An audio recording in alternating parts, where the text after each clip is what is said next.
we've heard these horror stories that stem from incorrect training data. You know, everyone knows the story about the resumes. HR used an LLM to sift through resumes for engineers, and they only got back male engineers because the training data that they trained it on only had resumes for male engineers.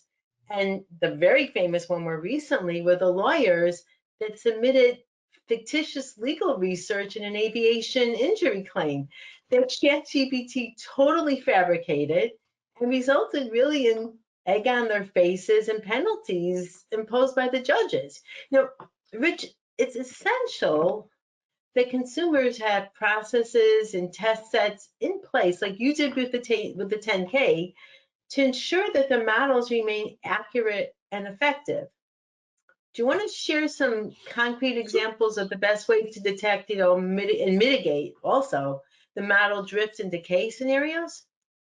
Sure. So I think we should probably talk about what model drift and model decay is. So when I used to be an application programmer back in the day, we used to joke that no application survives contact with the users. And the reason for that is it works great. You even go through an extensive UAT test and an integration test, and then you get out into the real world and you find that users are beating up your software in ways you never expected. We used to have a tester that I swear would test programs in the most bizarre ways, and still, when we went out on the street, the information that end users would enter was often surprising compared to what we tested with.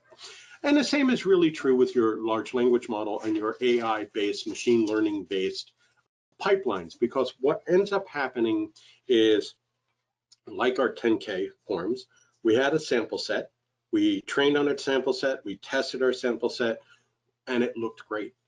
And then reality hit in. We started hitting a much wider variety from what we initially expected.